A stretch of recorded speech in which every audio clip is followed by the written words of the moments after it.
اللهم صل على محمد وعلى آل محمد كما صليت على إبراهيم وعلى آل إبراهيم إنك حميد مجيد. اللهم بارك على محمد وعلى آل محمد كما باركت على إبراهيم وعلى آل إبراهيم إنك حميد مجيد. أعوذ بالله من الشيطان الرجيم بسم الله الرحمن الرحيم. গত গত গতবার আমরা সূরা হাশর থেকে প্রথম 10 আয়াত পর্যন্ত পড়ছি। তো প্রথম 10 আয়াতের একটা রিক্যাপ করি, প্লাস একটা ছোট ইনফরমেশন ছুটে গেছে, ওইটা আমি শুরুর দিকেই আনতেছি। এটা ছিল হলো কাব বিন আশরাফের ঘটনা। কাব বিন আশরাফের ঘটনার সাথে এটা লিঙ্কড। বনু কুরাইজার বনু নজাইরের যে ঘটনাটা শুরুর দিকে আসছে, এটার সাথে কাব বিন আশরাফের ঘটনাটা লিঙ্কড। সেটা হলো, আমরা তো শুনছি যে বনু নজাইরের ঘটনা ওহুদ যুদ্ধের পরে। তো ওহুদ যুদ্ধের পরেই কাব বিন আশরাফের নেতৃত্বে 40 জন ইহুদি মক্কা পৌঁছে। তো মক্কা পৌঁছে আহ, মক্কার কোরাইশি কাফিরদের সাথে মিটিং করে যে কিভাবে মুসলিমদের বিরুদ্ধে যুদ্ধ করা যায়, মুসলিমদের বিরুদ্ধে যুদ্ধের অঙ্গীকার করে। অথচ তারা তারা কিন্তু চুক্তিবদ্ধ ছিল রাসূল সাল্লাল্লাহু আলাইহি সাল্লামের সাথে যখন শুরুর দিকে মদিনাতে আসছিল। তো চুক্তিটা ইহুদিদের সাথে বিশেষ করে হাইলাইটেড জিনিস এটা ছিল যে তারা প্রতিপক্ষের কোনো যুদ্ধ, কোনো পক্ষ যদি মুসলিমদের বিরুদ্ধে আক্রমণ করে, তাহলে তারা পার্টিসিপেট করবে, আর আহ মুসলিমদের সাথে যুদ্ধ করবে, আর কোনো শত্রু বাহিনী আসলে তারা ডিফেন্ড করবে এটা। তো তারা 40 জন নিয়ে যখন মক্কায় পৌঁছে মুশরিকদের সাথে মিটিং করতে, তখন কাফিরদের থেকে, তখনকার মক্কার মুশরিকদের থেকেও 40 জন ছিল। তো তারা বাইতুল্লাহ ঢুকে বাইতুল্লাহ ঢুকে কাবার গিলাফ স্পর্শ করে মুসলিমদের বিরুদ্ধে যুদ্ধের ওয়াদা করে। তো চুক্তি সম্পাদনের পর যখন কাব বিন আশরাফ মদিনায় চলে আসে, তখন রাসূল সাল্লাল্লাহু আলাইহি সাল্লামকে জিবরীল আলাইহিস সালাম সবকিছু জানায়, সব ঘটনার বিবরণ দেয়। তারপরেই রাসূল সাল্লাল্লাহু আলাইহি সাল্লাম কাব বিন আশরাফকে হত্যার আদেশ দেন, আর মুহাম্মদ ইবনে মাসলামা রাদিয়াল্লাহু তাআলা আনহু তাকে হত্যা করে। তো এরপরে ঘটনা যেটা, এরপরেই হলো যে আপনার ইসের ঘটনা, এই একটা একটা আহ, প্রেক্ষাপট। সেকেন্ড প্রেক্ষাপট যেটা বলছিলাম, বীরে বাউনার ঘটনা। তে বীরে বাউনাতে রাসূল সাল্লাল্লাহু আলাইহি ওয়াসাল্লামের কাছে মুনাফিক আর কাফেররা বলে যে অমুক একটা এলাকাতে কিছু সাহাবী পাঠান যারা মানুষদেরকে দিন সম্পর্কে শিক্ষা দিবে। তো রাসূল সাল্লাল্লাহু আলাইহি ওয়াসাল্লাম 70 জন কারি, কোরআনের জ্ঞান রাখে এরকম সাহাবীদের পাঠাইছেন, 70 জন। তো ওই ওই ওই এলাকার লোকেরা বিশ্বাসঘাতকতা করে 70 জনের মধ্যে 69 জনকে হত্যা করে, আর বর্বর একদম ব্যারিক ওয়েতে হত্যা করে। সিরাতের মধ্যে যেটাগুলো আসছে, খুবই জঘন্যভাবে হত্যা করে, নৃশংসভাবে হত্যা করে। জাস্ট নর্মাল স্লটারিং না, আসলে এরকম। তো ওইখান থেকে একজন সাহাবী ছিল, জমির ইবনে আমর ইবনে জমির। সে কোন রকমে পালায় আসে, মাত্র একজন ফিরে আসতে পারে। তো যখন মদিনাতে আসতেছিল, তখন দুজন কাফিরের মুখোমুখি হয়। আর তার সঙ্গী সাথীদের হত্যার ওই দৃশ্য, নিজের মধ্যে এক আক্রোশ, এগুলো মোটামুটি সবকিছু মিলে ওই দুইজনকে হত্যা করে। আর ওই দুইজন ছিল বনি আমের গোত্রের লোক। তো হত্যার পরে ব্লাড মানি, এখন যেহেতু শান্তি চুক্তির অনুসারে দিতে হবে দুই পক্ষকেই, মুসলিম আর ইহুদি দুইজনকেই, মুসলিমদের থেকে টাকা নিয়ে তারপর রাসূল সাল্লাল্লাহু আলাইহি ওয়াসাল্লাম যখন ইহুদিদের কাছে যায়, তখন ইহুদিরা বলে যে আহ, ঠিক আছে, আপনি এখানে একটা জায়গা, একটা বিল্ডিং, একটা প্রাচীরের নিচে দাঁড়াতে বলে বলে আপনি এখানে দাঁড়ান, আমরা টাকা পয়সা কালেক্ট করে তুলে নিয়ে আসতেছি। তো তাদের প্ল্যান ছিল যে তাকে, রাসূল সাল্লাল্লাহু আলাইহি ওয়াসাল্লামকে ওইখানে নিচে রাখলে ওদের মধ্যে থেকে একজন কেউ উপর থেকে পাথর মেরে মেরে ফেলবে আর কি। এই ছিল প্ল্যান। রাসূল সাল্লাল্লাহু আলাইহি ওয়াসাল্লামকে যখন জিবরিল জানায় ফেলে, তখন সে এখান থেকে চলে আসে। তারপরে তাদের সাথে চুক্তি ভঙ্গ করে যায়। 10 দিনের সময় দেওয়া হয় চলে যাওয়ার জন্য, কিন্তু তারা যায় না। বনু ইসের জন্য, আব্দুল্লাহ বিন উবাইয়ের জন্য তারা বলেছে তোমরা এখানে থাকো, তোমাদেরকে বাধা দিলে আমরা দেখবো, তোমাদের পক্ষ থেকে আমরা যুদ্ধ করব। তো এই যে এই সাহস পাওয়ার পরে ওরা, বনু নজির একটু একটু বেঁকে বসে বলে যে আমরা যাব না, তোমরা যা খুশি করো। তখন তারা যখন তাদের দুর্গের মধ্যে আত্মগোপন করে, দরজা টরজা লাগাই দিয়ে, তখন সাহাবীরা ওখানে অবরোধ অবরোধ বসায়। খেজুর গাছ আগুন দেওয়া হয়, কিছু কাটা হয়। এরপর একটা সময় ওরা না সহ্য করতে পারে, ওরা আসলে চলে যায়। তো এই ছিল ঘটনা। পরে 11 নম্বর আয়াত থেকে আজকে শুরু, যে তুমি কি দেখোনি মুনাফিকদেরকে, যারা কিতাবীদের মধ্যকার তাদের কাফের ভাইদেরকে বলে, তোমাদেরকে যদি বহিষ্কার করা হয় তবে আমরাও তোমাদের সাথে বের হব এবং তোমাদের সম্পর্কে কখনো অন্য কারো কথা মানব না। আর তোমাদের সাথে যদি যুদ্ধ হয় তবে আমরা আমরা তোমাদের সাহায্য করব। আল্লাহ সাক্ষ্য দিচ্ছেন যে তারা বিলকুল মিথ্যুক। তো এখানে ওই কথাটাই আহ, বলা হয়েছে যে প্রেক্ষাপটের মধ্যে যেটা আমি আমি টানছিলাম, যে মুনাফিকরা তখন বনু নজীরকে সাহস দিয়ে বলে, মুনাফিকদের মধ্যে মুনাফিক লোকেরা আর আব্দুল্লাহ বিন উবাই, যে তোমাদের যদি বহিষ্কার করে দেওয়া হয় তাহলে তোমাদের সাথে আমরা বহিষ্কৃত হব, সো তোমাদের যাওয়ার দরকার নেই। আর যদি যুদ্ধ করতে হয় তাহলে তোমাদের সাথে আমরাও যুদ্ধ করব, আমাদের 2000 সশস্ত্র যোদ্ধা আছে। কিন্তু আল্লাহ তাআলা বলতেছে যে ওরা যে এটা বলছে, এটাও ইটসেলফ ছিল ধোঁকা। ওরা কখনো সিনসিয়ারলি এটা বলে নাই, জাস্ট এক পক্ষকে আরেক পক্ষের উপরে উপরে চাপায় দেওয়ার জন্য, এই দুজনের মধ্যে একটা ঝগড়া বাঁধায় দেওয়ার জন্য, মানে মুসলিমদের দমায় রাখার জন্য একটা কৌশল অবলম্বন করছে তখন। এটা যেটা বলছে ওটাই মিথ্যাই বলছে। তো ফাইনালি যেটা হয়েছে যার ওইটাই হয়েছে, পরে আয়াতে যেটা বলা আছে 12 নম্বর আয়াত, বস্তুত তাদেরকে মানে বনু নজির আহলি কিতাবীদেরকে বহিষ্কার করা হলে তারা মুনাফিকরা তাদের সাথে বের হবে না, এবং তাদের সাথে যুদ্ধ করা হলে তারা তাদেরকে সাহায্যও করবে না। আর যদি সাহায্য করতে আসেও তবে পিছন ফিরে পালাবে, অতঃপর তারা কোনো সাহায্য পাবে না। তো এখানে আল্লাহ ওইটাও বলছে, এটাই বলে দিছে যে ওরা যেটা করছে, যে ওরা তো একে তাদের যদি বহিষ্কার করা হয় তাদের সাথে বের হবে না, আর যদি বের হও তাহলে সাহায্য করবে না, আর সাহায্য করতে আসলে পিছন ফিরে পালাবে। তারপরের আয়াত, হে মুসলিমগণ, প্রকৃতপক্ষে তাদের অন্তরে আল্লাহর চেয়ে তোমাদের ভয়টাই বেশি, এজন্য যে তারা এমন এক সম্প্রদায় যাদের বুঝ আর সমঝ নেই। আল্লাহ তাআলা এখানে বলতেছে যে মুনাফিকদের অন্তরে, ইহুদীদের অন্তরে, মানে আল্লাহর যে ভয় তাদের থেকে, আল্লাহর ভয়ের থেকে মুসলিমদের জন্য তাদের ভয়টা বেশি। তারা মুসলিমদের ভয় বেশি পায়। মানে যদি সেন্স থাকতো, এটা যদি জ্ঞান থাকতো, তাহলে তো আসলে মুসলিমদের ভয় পাইতো না, কিন্তু যারে ভয় পাওয়ার তারাই ভয় পেত, মানে আল্লাহকে ভয় পেত। আল্লাহকে ভয় পেতে তো আজকে আর এই দিন দেখতে হতো না তাদের। পরের আয়াতে, তারা সকলে একাট্টা হয়েও তোমাদের সাথে যুদ্ধ করবে না, তবে এমন জনপদে করবে যা প্রাচীর দ্বারা সুরক্ষিত অথবা দেয়ালের আড়ালে লুকিয়ে। তাদের উভয়ের মধ্যে আপোষের মধ্যে নিজেদের মধ্যে প্রচন্ড বিরোধ, তুমি তাদেরকে ঐক্যবদ্ধ মনে করো, অথচ তাদের অন্তর বহুধা বিভক্ত। তা এই জন্য যে তারা এমনই এক সম্প্রদায় যাদের আকল বুদ্ধি নেই। এই আয়াত যেটা আপনার যে প্রাচীরের পিছনে লুকিয়ে বা আড়ালে যুদ্ধ করবে, এটা ওই ওই সময়কার কনটেক্সটে তো আমরা সিরাতের মধ্যে পাইছি দুইবার, একবার না। বানু কায়নুকার ঘটনাটাও সামনে আসবে। বনু নজিরের ঘটনা যেহেতু এখানে আছে, বনু নজিরের ঘটনা যে আমরা যেটা পাইলাম যে দুর্গের মধ্যে অবস্থান করছে, এখন ইভেন আমরা আজকে এত এত শত বছর পরেও কিন্তু সেম জিনিসের রিপিটেশন দেখছি। সেম জিনিসই কিন্তু রিপিটেশন এখানে কিন্তু, সেম জিনিসই আমরা বারবার দেখছি যে ওদের ওদের মানে বীরত্ব যে কতটুকু, ওরা যে ভয় পায়, আসলে আল্লাহকে ভয় পায় না, মুসলিমদেরকে বেশি ভয় পায়। আর তারপর আল্লাহ তাআলা বলতেছে যে এদেরকে তুমি মনে করো যে তারা ঐক্যবদ্ধ, মানে ইহুদীদের সাথে মুনাফিক অথবা ইহুদীদের সাথে খ্রিস্টান, এদেরকে মনে হয় যে এরা একাট্টা হয়ে যুদ্ধ করতেছে, বাট এদের মধ্যে বিভক্তি আরো বেশি।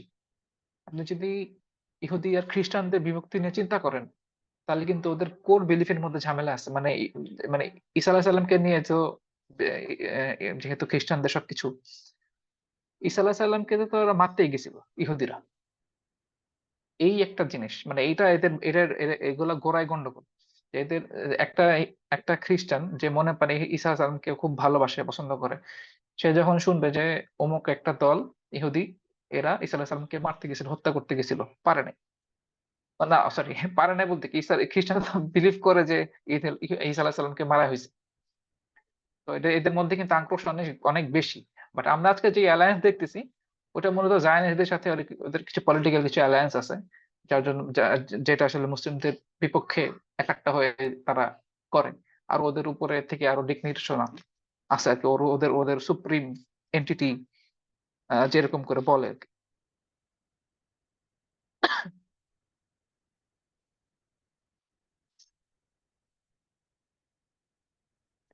15 নম্বর আয়াত, তাদের অবস্থা তাদের সামান্য পূর্বে যারা নিজেদের কৃতকর্মের পরিণাম ভোগ করেছে তাদেরই মতো, আর তাদের জন্য আছে যন্ত্রণাময় শাস্তি। আল্লাহ তাআলা পরের আয়াতে বলতেছে যে এই যে বনু নাজিরের যে অবস্থা, এদের অবস্থা কিন্তু তাদেরই মতো হয়েছে যারা পূর্বে নিজেদের কৃতকর্ম পরিণাম ভোগ করছে। পূর্বে বলতে এখন তো আমরা উহুদের পরের ঘটনা বলতেছি। এটা বলা হয়েছে আপনার বদরের সময়, বদরের যে ঘটনাটা ছিল, বদরের সময় ইসের বনু কৈনুকার যে একটা ঘটনা ছিল, বনু কৈনুকার সাথে যে ওই চুক্তি ছিল, চুক্তি তারা ভঙ্গ করছে এই জন্য যে আহ বদরের যে যুদ্ধ হয়েছে ওই সময় মক্কার কাফেরদের সাথে তাদের কিছু গোপন যোগসাজশ ছিল, যুদ্ধের সাহায্যেও কিছু ঘটনা আসে। তো এরপরে আল্লাহ তাআলা কোরআনের, খুব সম্ভব আমি শিওর না, খুব সম্ভব আনফালের মধ্যে থাকার কথা, একটা আয়াতে আছে যে, এখানে আমি মারিফুল কোরআনে এটা রেফারেন্স পাইনি, আয়াতটা শুধু দিছে এই জন্য আমি বের করতে পারিনি, যে চুক্তি সম্পাদনের পর যদি কোন সম্প্রদায়ের পক্ষ থেকে বিশ্বাসঘাতকতার আশঙ্কা দেখা দেয় তবে আপনি তাদের শান্তি চুক্তি ভঙ্গ করে দিতে পারেন। তো বনু কায়নুকা যেহেতু মুসলিমদের বিরুদ্ধে কাফেরদেরকে সাহায্য করছে, তো চুক্তি ভঙ্গ হয়ে গেছে, চুক্তি ভঙ্গ করে দেওয়া হয়েছে। এরপর রাসূল সাল্লাল্লাহু আলাইহি ওয়াসাল্লাম তাদের বিরুদ্ধে জিহাদ ঘোষণা করছে। তখন তারা যখন আসছে বদরের পরে, তখন হামজা রাদিয়াল্লাহু আনহুর হাতে পতাকা দিয়ে আর আহ, মদিনা শহরে আবুল লুবাবাকে দায়িত্ব দিয়ে রাসূল সাল্লাল্লাহু আলাইহি ওয়াসাল্লাম নিজেই জিহাদে বের হয়ে গেছে। আর এটা দেখে আসলে মুসলিম বাহিনী দেখে বনু কায়নুকা ওদের যে এই দুর্গ ছিল ওই দুর্গের মধ্যে আশ্রয় গ্রহণ করছে। তো 15 দিন ওই দুর্গ মুসলিমরা অবরোধ করছে। তারপর আল্লাহ তাআলা তাদের অন্তরে যখন ভয় ঢুকিয়ে দিয়েছেন, আহ, তাদের তখন আর বুঝতে বাকি ছিল না যে তারা আসলে এখান থেকে বেরোতে পারবে না। তো এখান থেকে চলে যাওয়াই হবে এদের পরিণাম। তো যখন ফটক খুলে দিছে তখন বলতেছে যে ওকে ফাইন, আমরা পারতেছি না, আমরা বের হয়ে আসবো, রাসূল সাল্লাল্লাহু আলাইহি ওয়াসাল্লাম আমাদের সম্পর্কে যে সিদ্ধান্ত নেবেন তাতে আমরা সম্মত। এরপর রাসূল সাল্লাল্লাহু আলাইহি ওয়াসাল্লাম ও সিদ্ধান্ত দিল যে এদের সব পুরুষদেরকে হত্যা করা হবে।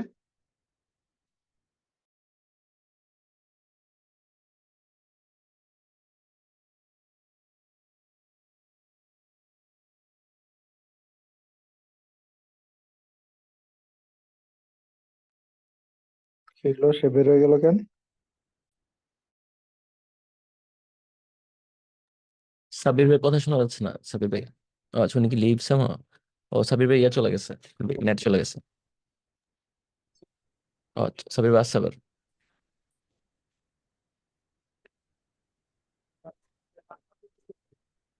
সাবির ভাই শুনতে পাচ্ছেন? হ্যাঁ, আসছি, ওটা ঠিক আছে, একটু ওকে ওকে বন্ধ গেছে। ওকে, হ্যাঁ, নো ওয়ারিস।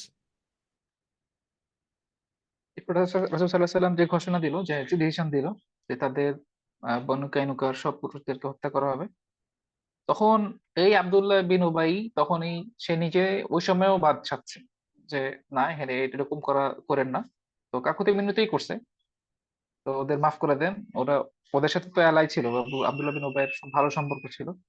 আর মদিনার প্রেক্ষাপটটাও ছিল ওরকম, আউস খাজরাজ যখন যুদ্ধের মধ্যে ছিল প্রি ইসলামিক যুগে, তখন এমন যুদ্ধ হয়েছে, রক্তক্ষয়ী যে যুদ্ধ হয়েছে ওগুলা ওই সময় হয়েছে কি, যে আউস খাজরাজের সব সিনিয়র নেতারাই মারা গেছে, শুধুমাত্র একজন বাকি ছিল। তখন আব্দুল্লাহ বিন উবাই ছিল একজন সিনিয়র, সেই আপনার নেতা হয়ে যেত ওদের। আর ইহুদিদের সাথে ওর একটা বন্ডিং ছিল পার্সোনাল। তো আব্দুল্লাহ বিন উবাই ওর ওই অ্যালায়েন্সের কারণে মানে ওরকম একটা প্রাণ ভিক্ষার আবেদন করছে।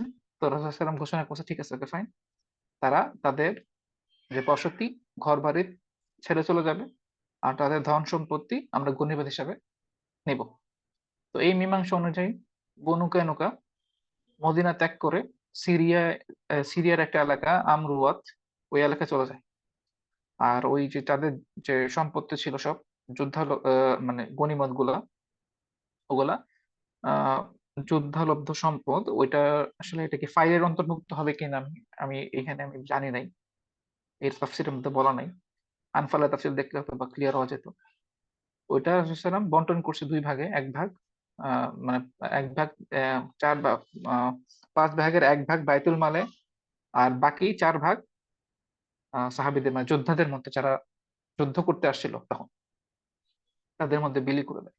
তো এটার সাথে আহ আমরা আগের বনু কানুকার ওই সম্পদের সাথে এটার মানে বনু নজিরেরটা ডিফারেন্স হলো যে এটার মধ্যে স্পেসিফিক্যালি কিছু যারা যুদ্ধ করছে এদের ওরকম করে বলা নেই। অভাবী মিসকিন মুসাফিরদের ভাগ রাখছে আল্লাহ আল্লাহ রসুলের ভাগ রাখার পরে, আর স্পেসিফিক্যালি মুহাজিরদের জন্য, আনসারদের জন্য, আর পরবর্তী মুসলিমদের জন্য, মানে পরবর্তীতে যারা আসছে এই পর্যন্ত সবার জন্যই এটা আসছে তাফসীরের মধ্যে উম্মতে মুহাম্মদীর জন্য। তো এই ঘটনা হলো হিজরতের 20 মাস পরে 15ই শাওয়াল তারিখে আর কি। 16 নম্বর আয়াত।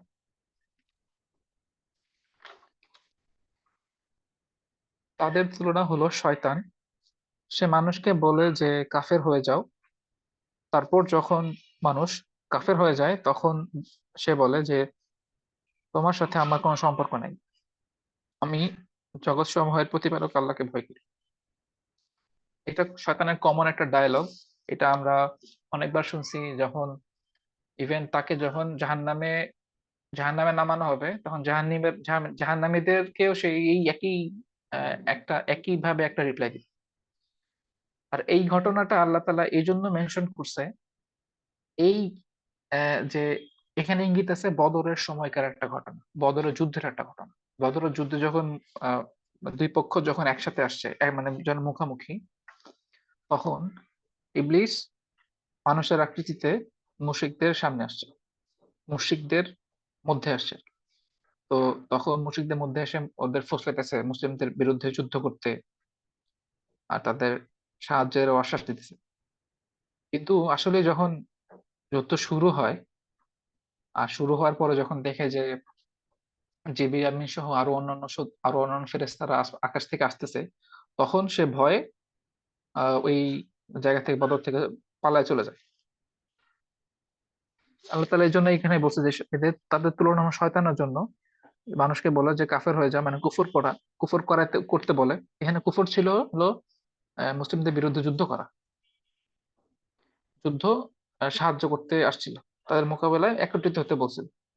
তো এটাও কুফর, কুফর অটল থাকতে বলা, মানে তাদের যে কুফর ছিল মুশরিকদের মধ্যে, এই কুফরের মধ্যে অটল থাকতে বলছিল। আর ওরা যখন কুফরি করে ফেলছে, মানে যুদ্ধে আহ, জড়িয়ে পড়ার পরে তাদেরকে বলতেছে যে আমি আল্লাহকে ভয় করি, তোমরা তোমাদের মধ্যে যুদ্ধ করো। সেম জিনিস রিপিট করছে।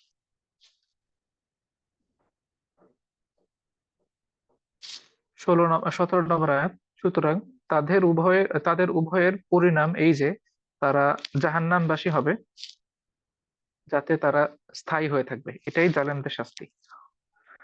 এখানে দুই পক্ষেরই কথা বলা হয়েছে, যে বানু নাযির বানু কাইনুকা মুনাফিক, এদের দুইজনেরই পরিণাম এরকম হবে যে তারা জাহান্নামী, যাতে তারা স্থায়ী হয়ে থাকবে, এটাই জালিমদের শাস্তি। তারপরে আরেকটা প্রসঙ্গ এখানে আসছে।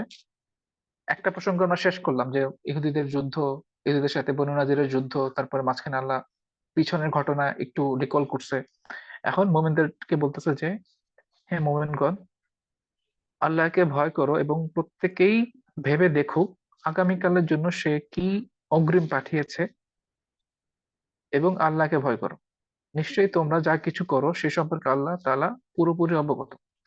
এখানে কিন্তু মানে এই আহ, বাক্যের স্ট্রাকচারটা এরকম, প্রথমে ইত্তাকুল্লাহ বলা আছে যে আল্লাহকে ভয় করো এবং প্রত্যেকে ভেবে দেখুক আগামীকালের জন্য সে অগ্রিম কি প্রেরণ করেছে।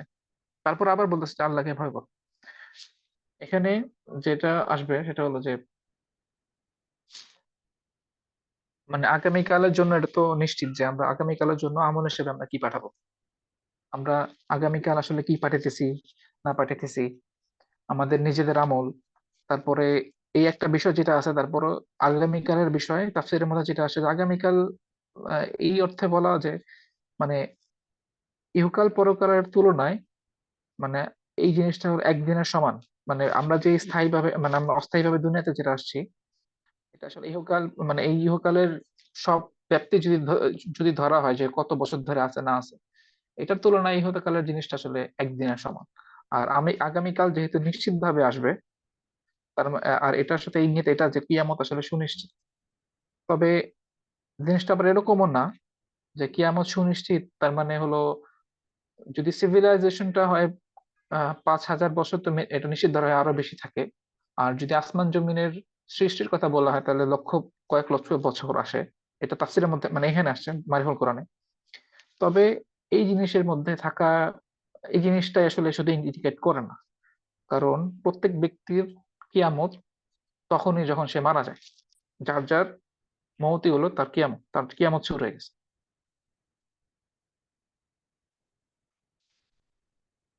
আগামীকালের জন্য সে কি প্রেরণ করেছে তা ভেবে দেখুক। এখানে তো আমলে সলেহের কথা বলা আছে, প্লাস প্রথমে এই যে ইত্তাকুল্লাহ বললো, আল্লাহকে ভয় করো, আমলে সলেহের কথা প্রত্যেকে ভেবে দেখুক আগামীকালের জন্য সে কি প্রেরণ করেছে। সেকেন্ড, আল্লাহকে ভয় করো, এইটার বিষয়ে মুফাসসিররা এটা আনছে যে শুধুমাত্র যে আমল আমরা পাঠাই ওটাই এনাফ না। ওই আমলটা আসলে কি সুন্নাহ সম্মত হলো কিনা, বেদাত মুক্ত হলো কিনা, শিরক মুক্ত হলো কিনা, এই জিনিসটাও দেখতে হবে।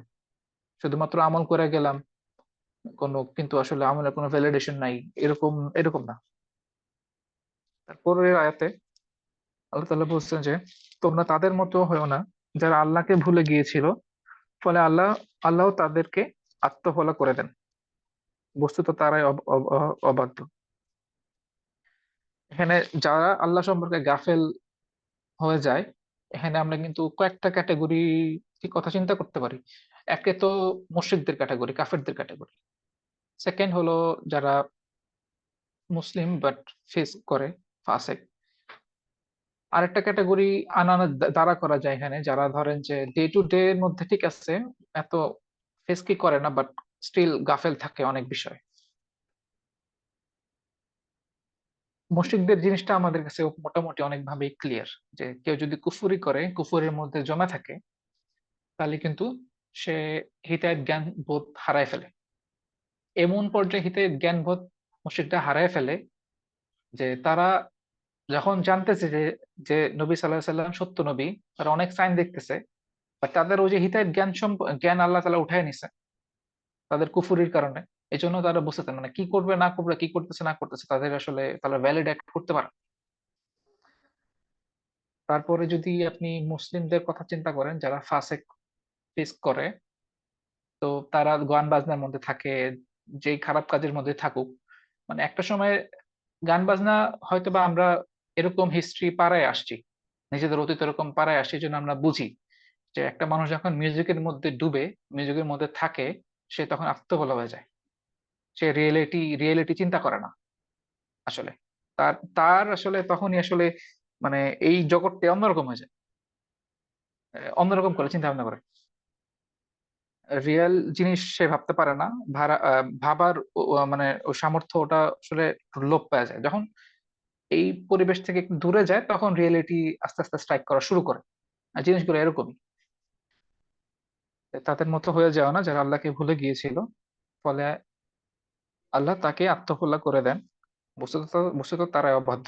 যদিও এখানে বোল্ড ভাবে ওদেরকেই মিন করা হইতেছে, সাথে সাথে এখানে আমরাও আমাদের জন্য নিজেদের জন্য রিমাইন্ডার হিসেবে নিতে পারি যে আমরা যখন আমলে ইবাদতে একটু গাফেল হয়ে যাই, প্রায়োরিটি দিই অন্য জিনিসে, বুঝে হোক না বুঝে হোক, জোর জবরদস্তি থাকে সেটা আলাদা, ওজোর থাকে, বাট যেখানে ওজোর নাই, শুধুমাত্র নিজের গাফিলতির কারণে, নিজের নফসের কারণে যখন এই জিনিসগুলো করা হয়, তখন আসলে আত্মভোলা কি আমরা আসলে আল্লাহ আমাদেরকে করে দিবে কিনা, এই ভয়টা রাখা উচিত। আর আত্মভোলা যদি হয়ে যায় মানুষ এই অবস্থায়, তাহলে আসলে তার কাছে ওই আহ, এই জিনিসগুলা মানে গাফেল হওয়ার বিষয়গুলো আরো বেশি সহজ হয়ে যায়, আরো বেশি বেশি হতে থাকে। একটা এক্সাম্পল আসতে পারে যে ধরেন যদি নামাজের ব্যাপারে যদি আমরা গাফেল থাকি, তাহলে আস্তে আস্তে নামাজের গাফলতি আরো অনেক জিনিসের প্রতি গাফলতির দিকে নিয়ে যায়। মানে রাতারাতি তো মানুষের মধ্যে থেকে, মানুষের উপর থেকে দিনদারিতার চাদর আসলে নামে না, আস্তে আস্তে আস্তে আস্তে নামে। তো এই দিকে আসলে আমাদের রিমাইন্ডারটা নেওয়া উচিত। পরের আয়াতে, জাহান্নামবাসী ও জান্নাতীগণ সমান হতে পারে না, জান্নাতবাসীগণই কৃতকার্য। এটা খুবই ক্লিয়ার, এই আয়াতের কোনো দরকার নাই। তারপরে 21 নম্বর আয়াতে বলা হয়েছে যে, আমি যদি এই কোরআনকে অবতীর্ণ করতাম কোনো পাহাড়ের উপর, তবে তুমি দেখতে তা আল্লাহর ভয়ে অবনত ও বিদীর্ণ হয়ে গেছে। আমি এসব দৃষ্টান্ত মানুষের জন্য এই কারণে বর্ণনা করি যে তারা যেন চিন্তা ভাবনা করে। আল্লাহ তাআলা বলতেছে যে কোরআনকে যদি পাহাড়ের উপর অবতীর্ণ করতাম, তাহলে পাহাড় বিদীর্ণ হয়ে যেত। এই ঘটনাটা আসলে রিলায়েবল কিনা আমি জানি না, তবে আমি এটা শুনছি যে কোরআন রেভেলেশন নাজিল মানে রিসিভ করার জন্য নাকি প্রথমে জানি না, বাট আসমান জমিনকে এরকম বলা হয়েছিল, তো ওরা অস্বীকৃতি জানাইছে, ওরা এর ভার বহন করতে পারবে না। তারপর নাকি মানুষের দিচ্ছে। যাই হোক, এই ঘটনা থেকে এই জিনিসটা মনে আসছে, আর এই জন্য আমি শেয়ার করলাম। আল্লাহ তাআলা এই আয়াতের শেষের দিকে বলছে যে, আহ, আচ্ছা, আমি যদি এই কোরআনকে অবতীর্ণ করতাম কোনো পাহাড়ের উপর, তবে তুমি দেখতে তা আল্লাহর ভয়ে অবনত ও বিদীর্ণ হয়ে গেছে। আমি এসব দৃষ্টান্ত মানুষের জন্য এই কারণে বর্ণনা করি যেন তারা চিন্তা ভাবনা করে। এখানে তাফসীর মুফাসসিররা যে বিদীর্ণ হয়ে গেছে, মানে যেই ভয় বিদীর্ণ হয়ে গেছে, কিন্তু আমাদের তো আসলে আমাদের মন থেকে ওরকম করে স্ট্রাইক করে না জিনিসগুলো। কোরআনের হালত, কোরআন যখন তিলাওয়াত হয় ওইরকম হালত আমাদের আসে না। মুশরিকদের উপর তো অনেকে আসেই না। যাদের উপর আসছে তারা কিন্তু আপনার আবার আহ, মুসলিম হয়ে যায় টুডে টুমরো। এখানে মানুষের সহজাত যে একটা প্রবৃত্তি থাকে, সিম্পলিসিটি যেটা থাকে, ওইটা মধ্যে থেকে যদি মানুষ সরে আসে, তাহলে এই যে কোরআন যে একটা ভারী জিনিস, এটা যে ফিল করার জিনিস, এই জিনিসটা আস্তে আস্তে অনুভূতিটা আসলে ভোতা হয়ে যায়। এটা কুফরি এখন আমরা ধরি, অথবা আমাদের ফেসকে ধরি, গাফলতে ধরি, আগের আয়াতের সাথে এখানে আমরা রিলেট করতে পারবো জিনিসটা। তারপরে সূরা হাশরের শেষ ৩ আয়াত, যে তিনি আল্লাহ, তিনি ছাড়া আর কোনো মাবুদ নেই, তিনি গোপন ও প্রকাশ্য সবকিছুর দাতা, তিনি সকলের প্রতি আহ দয়াবান ও পরম দয়ালু।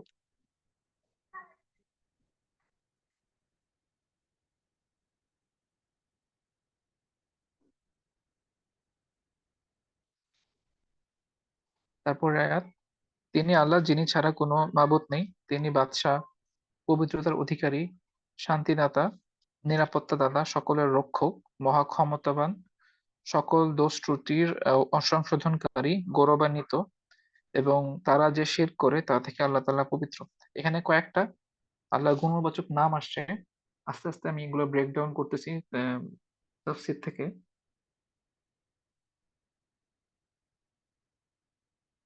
আচ্ছা, আগের আয়াতের ব্যাপারে একটা জিনিস মিস হয়ে গেছে, সেটা হলো আমি এখানে পড়তেছি এই তাফসীর থেকে। যদি কোরআন পাহাড়ের ন্যায় আহ কোনো কঠিন ও ভারী জিনিসের উপর অবতীর্ণ করা হতো এবং পাহাড়কে মানুষের ন্যায় জ্ঞান বুদ্ধি ও চেতনা দেওয়া হতো, তবে পাহাড়ও কোরআনের মহত্বের সামনে নত এবং ছিন্ন বিচ্ছিন্ন হয়ে যেত। কিন্তু মানুষ খেয়াল খুশি ও স্বার্থপরতায় লিপ্ত হয়ে তার স্বভাবজাত চেতনা হারিয়ে ফেলেছে। যেটা আমি বলছিলাম যে স্বভাবজাত জিনিস আমরা হারিয়ে ফেলছি, ফিলিংস ওগুলো হারিয়ে ফেলছি, গুনাহের কারণে হোক, কুফরের কারণে হোক, যার দ্বারা আসলে মানুষের অন্তর কোরআন দ্বারা প্রভাবিত হয় না। এখন আমরা এই আয়াতে আসি, আলিমুল গায়বি ওয়াশ শাহাদা। এখানে আসছে যে আল্লাহ তাআলা প্রত্যেক দৃশ্য অদৃশ্য ও উপস্থিত ও অনুপস্থিত বিষয় সম্পর্কে পরিপূর্ণ জানেন। তারপরে কুদ্দুসু, এটার অর্থ হলো যে যিনি প্রত্যেক দোষ থেকে মুক্ত ও অশালীন বিষয়াদি থেকে পবিত্র। পরেরটা হলো আল মুমিনু, এটা যদিও বা মানুষের জন্য ব্যবহৃত হয়েছে, আল্লাহর আসলে বিশ্বাসী, বাট আল্লাহর সাথে যা ব্যবহার করার অর্থ হলো যে আল্লাহ নিরাপত্তা বিধায়ক, অর্থাৎ ইমানদারগণের সর্বপ্রকার আযাব ও বিপদ আপদ থেকে শান্তি ও নিরাপত্তা দান করে। 23 নম্বর আয়াতে যেই গুণবাচক নাম আসছে সেটা হলো আল মুহাইমিন, অর্থাৎ দেখাশোনাকারী। তারপর জব্বার, মহা মহা প্রতাপশালী, মহান। আচ্ছা, এখানে এটার একটা লিঙ্গুইস্টিক মিনিং হলো যার ভাঙা অর্থ হলো যে ভাঙা হাড় ইত্যাদি সংযোজন করা, জব্বার।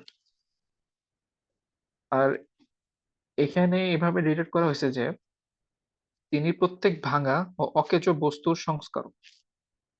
পরের গুণবাচক নাম আল মুতা আল মুতাকাব্বির, অর্থাৎ বরত্ব। আর প্রত্যেক বরত্ব প্রকৃতপক্ষে আল্লাহ তাআলার জন্যই নির্দিষ্ট। তিনি আহ কোনো বিষয় কারো মুখাপেক্ষী না, আর যে মুখাপেক্ষী হয় সে বড় হতে পারে না। তারপরে হলো আল মুসাউবিরু, অর্থাৎ রূপদানকারী।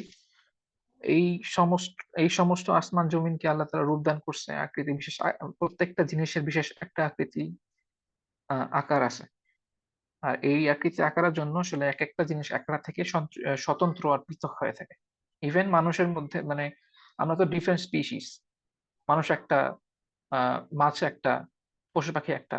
মানুষ কমন স্পিসিস এর মধ্যেও কিন্তু আমাদের চেহারা, আকার আকৃতি একজন আরেকজনের থেকে ডিফারেন্ট হয়, আলাদা হয়। তো এখানে আবার একটা কমেন্ট্রি আসছে যে এটা বরত্ব যেমন আল্লাহ ছাড়া অন্যের জন্য বৈধ না, এটা কেবল একমাত্র তারই গুণ, তেমনি চিত্র ও আকার আকৃতির নির্মাণ অন্যের জন্য বৈধ না। এটা আল্লাহ তাআলার বিশেষ গুণের সাথে অংশীদারিত্ব দাবি করার নামান্তর। এটা তাফসীরুল মারিফুল কোরআনের কমেন্ট। পরের 24 আয়াতের অর্থ হলো তিনি আল্লাহ, যিনি সৃষ্টিকর্তা, অস্তিত্বদাতা, রূপদাতা, সর্বাপেক্ষা সুন্দর নামসমূহ তারই। আকাশমণ্ডলী ও পৃথিবীতে যা কিছু আছে তা তারই তাসবিহ পাঠ করে, এবং তিনি আহ তিনি ক্ষমতাময় ও হিকমতের মালিক। এখানের আয়াতের অর্থতে আল্লাহ তাআলা অস্তিত্ব দানকারী, বারিউ আর খলিকু এর পার্থক্যটা আসলে এখানে ক্লিয়ার না, বনে ইসরাইলের একটা আয়াতে রেফার করা হয়েছে, যাই হোক, এটা আমি দেখি নাই। আকৃতি দানকারীর মধ্যে এখানে রূপদাতার মধ্যে, এখানে বা তাফসীর ওসমানীর মধ্যে মানুষের যে বীর্যের মাধ্যমে যে মানুষের একটা আকৃতি দান করে, এটার একটা মিসাল টানা হয়েছে। তারপর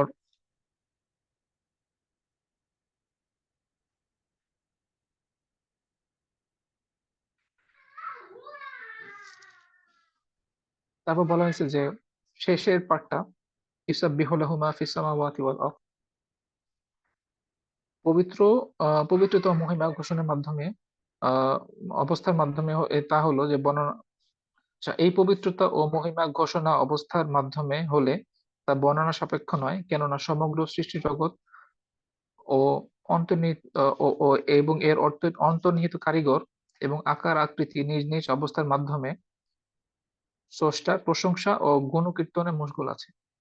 এটার অর্থ হলো যে সমস্ত পৃথিবীতে যা আছে, আকাশমণ্ডলী পৃথিবীতে যা কিছু আছে, সবকিছুই তার তাসবিহ পাঠ করে।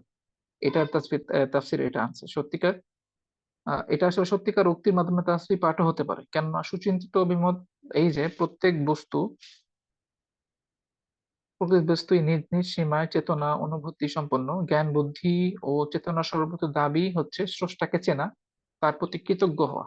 অতএব প্রত্যেক বস্তুর সত্যিকার তাসবিহ পাঠ করা অসম্ভব না।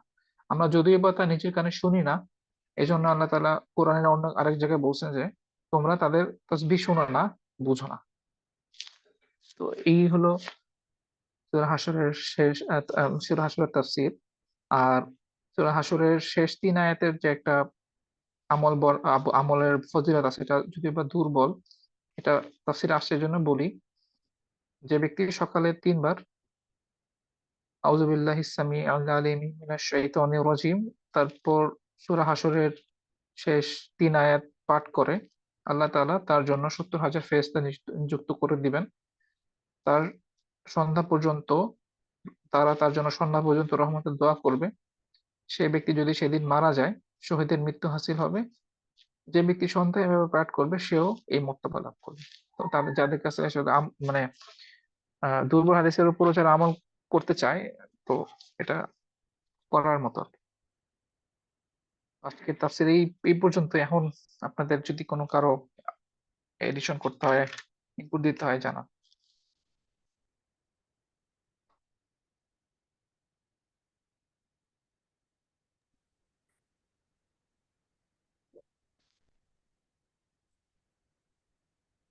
সাহিল ভাই আছেন? হ্যালো। আমি কিন্তু হচ্ছে শুনছি আলাদা করে কিছু বলার নাই। সূরা হাসর তো আমরা পড়ি, স্পেশালি হচ্ছে শেষ 3 আয়াত, তাই না? জি, শোনা যাচ্ছে আমার কথা পরিষ্কার? শুনতে পাচ্ছি ভাই, শোনা যাচ্ছে। আচ্ছা, শেষ 3 আয়াত নিয়ে তো হচ্ছে ফজিলত আছে, আবার একটা আয়াতে আছে, মানে একটা দুর্বল একটা হাদিস আছে যে ফজরের নামাজের পরে সূরা হাসরের শেষ 3 আয়াত পড়লে অনেক ফজিলত আছে। তো আমাদের মসজিদে যেটা করে সেটা হচ্ছে ফজরের নামাজের পরে হুজুর সূরা হাসর পড়ে আর বাকিরা বসে বসে শুনে। হুম।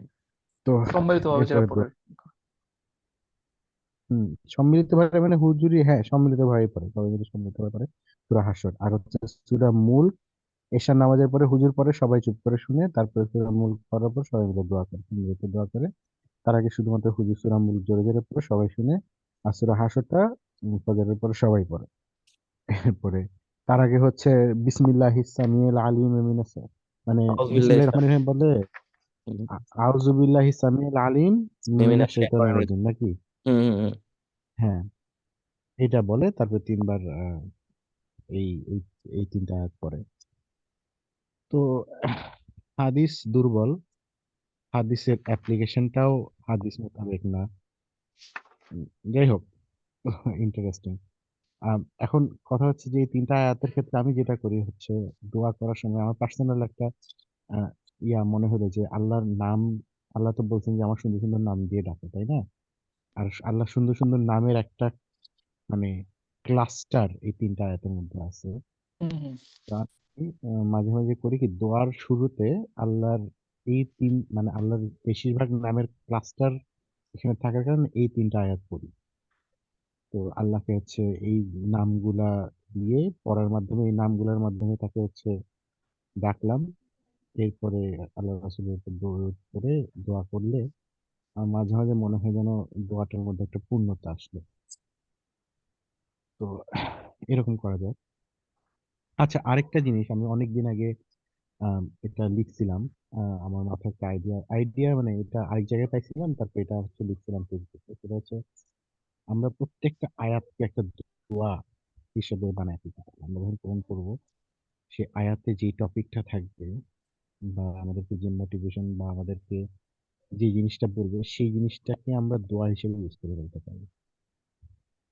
তাহলে আই গেস আল্লাহ সেটা বুঝলে হয়তো দোয়া কবুল করবে। যেমন আল্লাহ হয়তো কোরআনে কোথাও একটা বললো যে তোমরা এই মুনাফিকগণ তোমরা এগুলো এগুলো কেন করতেছো, তখন আমরা হয়তো সেটা পড়ে দোয়া করতাম যে আল্লাহ আমাদেরকে এই ধরনের মুনাফিক থেকে রক্ষা করুন।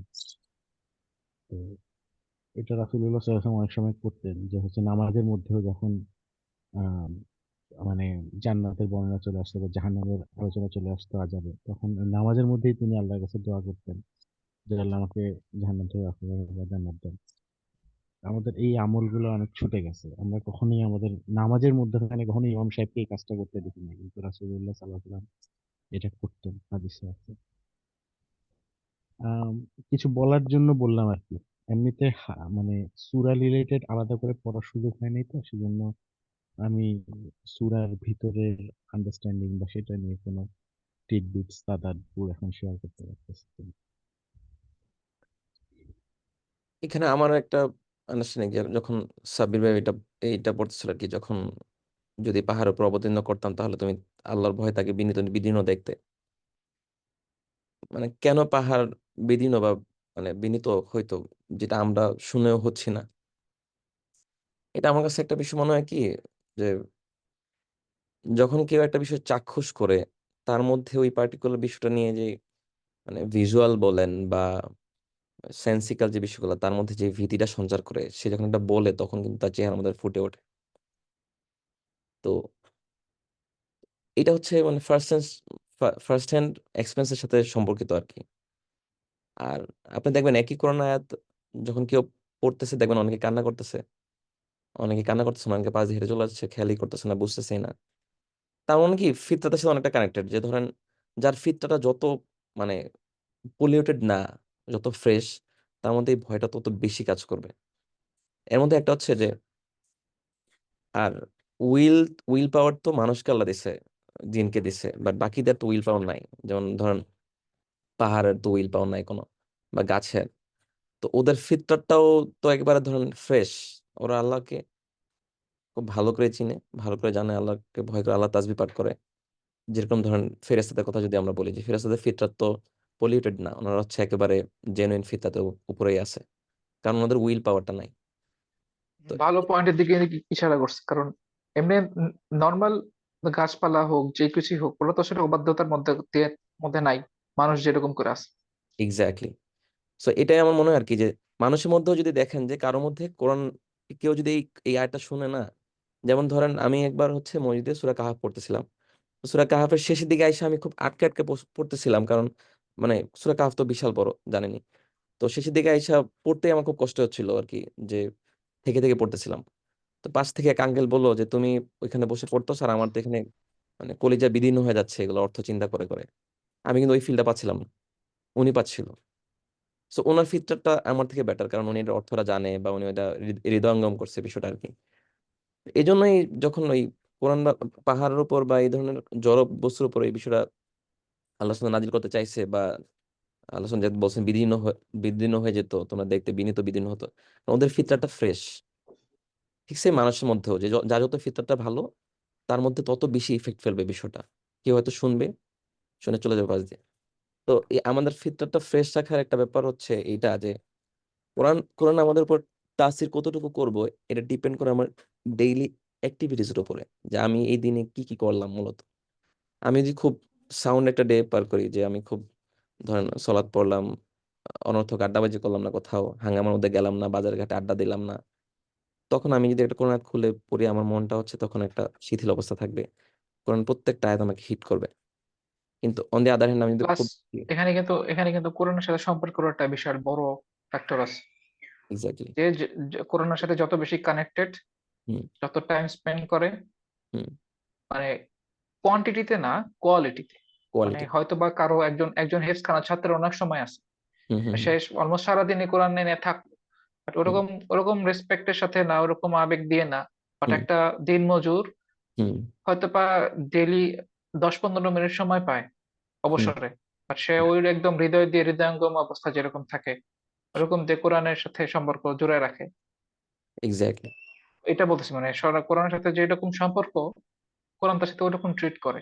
এই জিনিসটা আমরা সবাই প্র্যাকটিক্যাল একদম ফার্স্ট হ্যান্ড এক্সপিরিয়েন্স করি রমজান মাসে। রমজান এক্স্যাক্টলি। মাস ছাড়া অন্যান্য সময় আমাদের কিন্তু তেলাওয়াতের গতি ওরকমই থাকে না, মজাটা ওরকম থাকে না, থাকে কম বেশি, বাট আমি যেটা এক্সপিরিয়েন্স করি গতিটা। আর যখন রমজান মাসে খুব বেশি তেলাওয়াত করা হয়, ইভেন রমজান মাস ছাড়াও, হুম। যখন আমি কয়েক সপ্তাহ মানে কয়েক একটা যেই দিন বেশি হুম। তেলাওয়াত হয়েছে দেখি, পরের দিন তেলাওয়াতের মানে স্পিড হোক, বোঝা হোক, কোনো ফিলিংস হোক, মোটামুটি আগের থেকে বেটার। তো কোরআনের সাথে যে যত বেশি থাকে, তত বেশি ধরে, মানে তত বেশি বুঝতে পারে। ইভেন একটা এমন একটা কথা তো আছে আলেমদের মুখে, যে কোরআন প্রত্যেকবার যে তাফসির পড়ে, মানে প্রত্যেকবার ধরো যে যে আলেম বুঝে, কোরআন সবকিছু বুঝে সে, মানে পড়ে পড়ে বুঝে, আমাদের মতো তাফসির লাগে না, যার আরবি ল্যাঙ্গুয়েজে নলেজ আছে, তো তারা প্রত্যেকবার যখন পড়ে, প্রত্যেকবার পড়ার পরে ডিফারেন্ট ডিফারেন্ট উপলব্ধি হয় তাদের, মানে কি জন্য হয়। এটা তো ওরকম সম্পর্ক না থাকলে তো সম্ভব না। ইভেন যার ওরকম সম্পর্ক, তার যদি কোরআন তেলাওয়াত শুনি, তার যদি কথা শুনি, তাহলে ওরা আমাদের অন্তরে স্ট্রাইক করে। হুম। যেমন এজন্য আমি এজন্য আমি যখন মুফতি ইব্রাহিম যখন জেল থেকে বের হয়েছে, আমি তার প্রথম প্রথম প্রথম সময়কার এই জিনিসগুলো আমি খুব শুনতাম যে সে কি বলে, কারণ আমি তো জানি সে কোন ধরনের কোন ক্যাটাগরির মানুষ, আমি শুনছি তার হুম, কোরআনের সাথে কিরকম সম্পর্ক হয়েছে। তো এই জন্য আমি ওই সময়টা আমি খুব তার ফলো করতাম, কি কি বলে না বলে, প্রত্যেক জুমার খুতবা কি কি বলে না বলে। আমি 2-3 সপ্তাহ তার খুব ফলো করছি। ইভেন এই জিনিসটা সিমিলারলি যত আলেম বের হয়েছে তারা কোরআনে যখন বলতো আমি ওই জিনিসগুলো শুনতাম, ওটা সেই ইমান বাড়াইতো। কারণ তারা ওটা ফার্স্ট হ্যান্ড এক্সপিরিয়েন্স করতেছে, তাদের ওই ফিল্ড থেকে বলতেছে, এই ক্লাসের সাথে বলতেছে, ওটা মানুষদের মনে স্ট্রাইক করেই। রাইট, একমাত্র যদি এনা আল্লাহ অন্তর ঘুরায় দেয়, সেটা ডিফারেন্ট। রাইট। ইন জেনারেল কেউ একদম মানে যারা গাফলতের মধ্যে আছে, সাথে তারপরও তারা স্ট্রাইক করবে। হুম,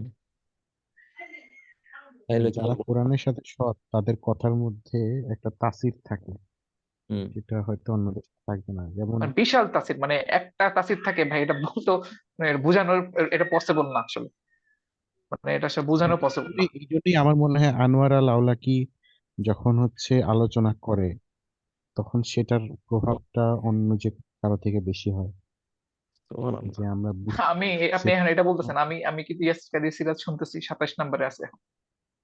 হুম। আমি না ডিটেল পাইতেছি, সব পাইতে কিছু পাইতেছি, পিকচার পাইতেছি, বাট আমি কি জানি মিসিং, কি জানি মিসিং।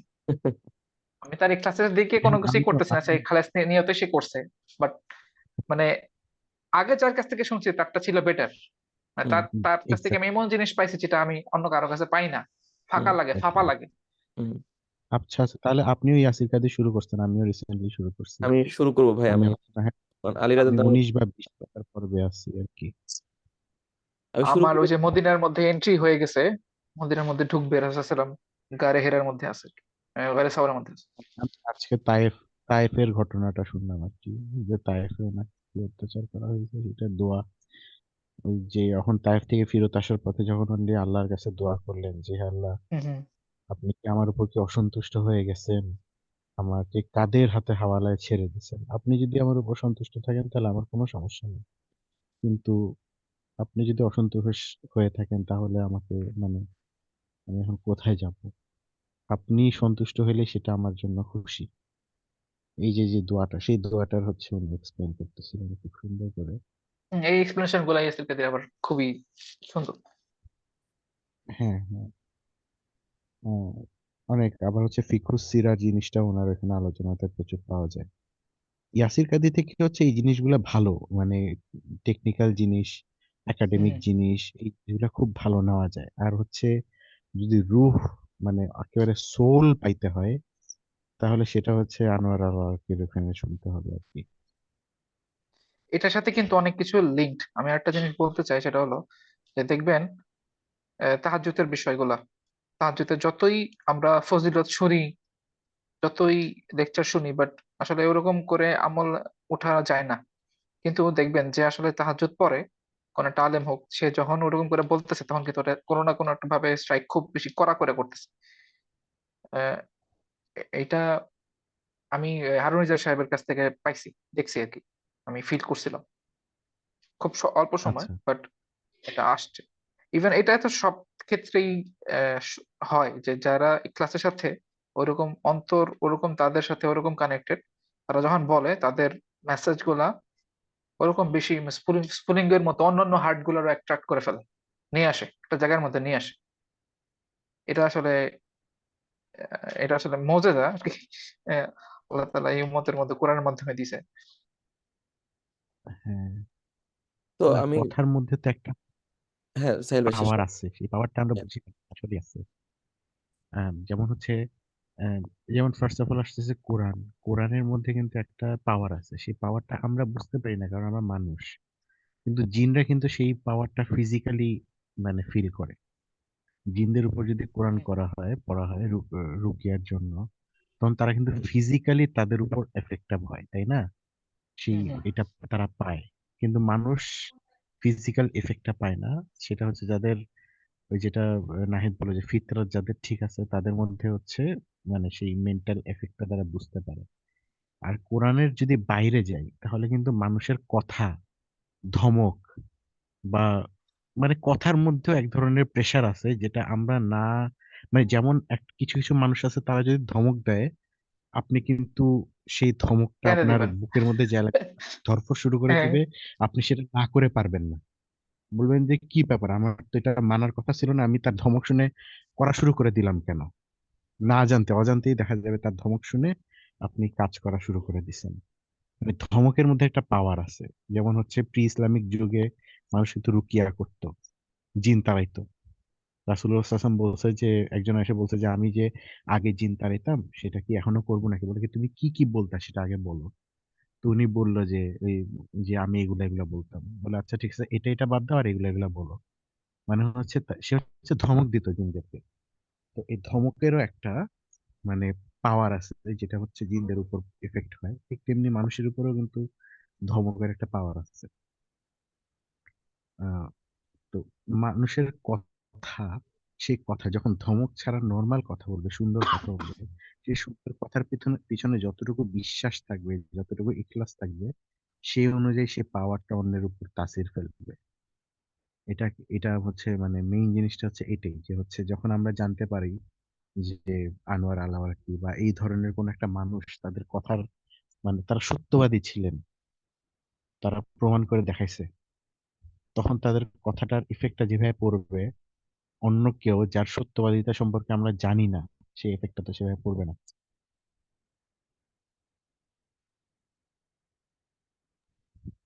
নাহিদ কি বলতেছে? আচ্ছা, রাইট। তাহলে কি আর আর কিছু কেউ অ্যাড করবে নাকি বন্ধ হয়ে আমি যাবে? ওই কথাটা শেষটা এটা এটা দিয়ে শেষ করতে যাচ্ছিলাম। এটা হচ্ছে যে ধরেন কারণ ফিতরাতের বিষয়টা যেহেতু আমাদের অ্যাক্টিভিটির সাথে রিলেটেড, যে আমার ফিতরাতটা ভালো থাকবে কি থাকবে না, মানে বিষয়টা এমন না যে আমি বুড়া হয়ে গেছি ফিতরাত নষ্ট হয়ে গেছে, এমন না বিষয়টা। তো এটার জন্য যেটা করতে পারি যে ডোপামিন যেরকম ভাবে আমরা ডিটক্স করি, যে আমরা একটা পার্টিকুলার সময় ধরে ডিভাইস থেকে দূরে থাকি বা যে বিষয়গুলো এডিকটিভ এগুলো থেকে দূরে থাকি, সেম ফিচারটাকে আমরা চাইলে মানে রিগেইন করতে পারি। এটার একটা একটা ভালো ওয়ে হচ্ছে পার্টিকুলার সময় বের করা, যে আমি এই সময়টা কোন সাথে অ্যাটাচ থাকবো। ফর এক্সাম্পল, যারা ধরুন বাসায় রিমোট জব করি আমরা, তো আমরা চাইলে আসর থেকে মাগরিব এই সময়টা মসজিদে দিয়ে দিতে পারি। যে আসর থেকে মাগরিব মসজিদে বসে আমি হয় হিফজ করবো, নাহলে তাজবিদ পড়বো, নাহলে একটা ইসলামিক বই পড়বো, অথবা কোরআন কোরআন রিলেটেড কিছুটা পড়বো, বা কোরআন টানা হচ্ছে রিডিং করে যাবো। এই টাইপের একটা পার্টিকুলার ডেডিকেটেড সময় যেটা শুধু আমি এবং আল্লাহ, মাঝখানে কোনো একটা কিতাবাদি বা শুধু জিকিরও হইতে পারে। এইভাবে যদি আমি প্রতিদিন বা পার্টিকুলার উইকেও যদি পার্টিকুলার ডে বা টাইমে যদি আমি একটু সময় ফিক্স করতে পারি যেটা শুধু আমার এবং আল্লাহর মধ্যে থাকবে, জিকির কোরআন পড়া যে কোনো কিছু হইতে পারে, তখন হইবে কি যে আমাদের ওই ওই ফিতরাটা রিগেন হইতে থাকবে আস্তে আস্তে। তখন আমার কাছে যদি কেউ এসে একটা কোরআন আয়াত বলে, আমার মনে গিয়ে ধাক্কা লাগবে, আরে তাই তো, বুঝছেন? সো এটা আমরা করতে পারি। আরেকটা বিষয় তো আছে যে আমরা যদি সময় এলোকেট না করি তাহলে আমরা কখনোই সময় বের করতে পারবো না। ওই ওই একটা বিখ্যাত ইয়ে আছে না যে কোরআন আয়াত সম্ভবত যে আমার ইবাদতের জন্য তোমরা সময় বের করো। যদি সময় বের না করো তোমাদের হাতে আমি ব্যস্ততায় ভরিয়ে দিব একবারে। হাদিসে কুদসি। হাদিসে কুদসি, হ্যাঁ, হাদিসে কুদসি। সো যদি আমরা সময়টা এলোকেট না করি আমরা কখনোই ফ্রি হইতে পারবো না। তো সময়টা অ্যালোকেট করতে হবে। অনেকে আমাদের গ্রুপে আমরা দেখছি যে অনেকে বলে যে ভাই তখন তো ফ্রি না বা এই না সেই না। আমাদের বিষয়টা হচ্ছে এমন যে আমরা যদি ফ্রি থেকে হাতে কোনো ধরনের কোনো কাজ না থাকে তাহলে আচ্ছা বসা যায়।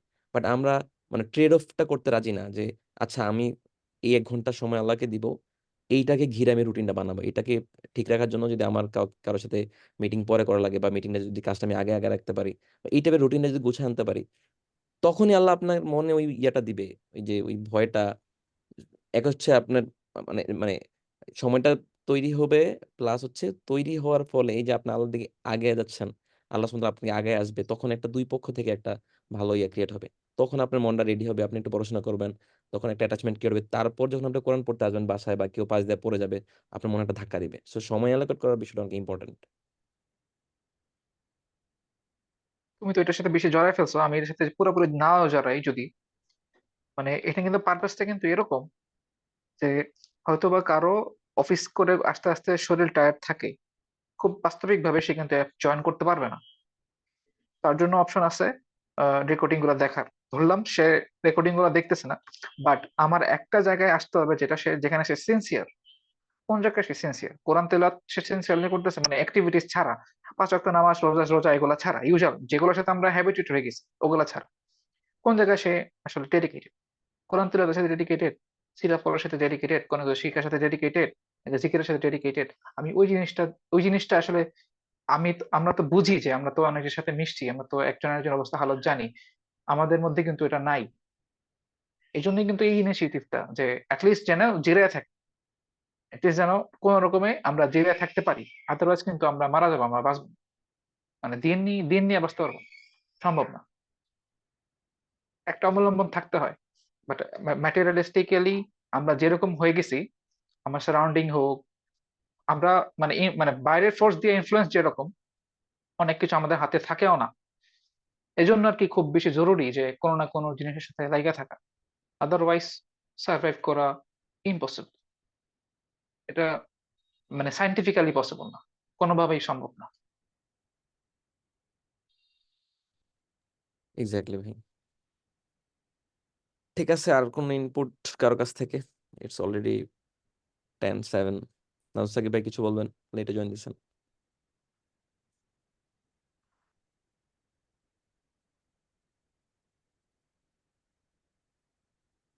ওকে, ভাই মিউটেড। আমরা তাহলে আজকে শেষ করে দিই নাকি সাব্বির ঠিক ভাই? আছে। আচ্ছা ঠিক আছে, ওকে। আসসালামু আলাইকুম। ওয়ালাইকুম আসসালাম।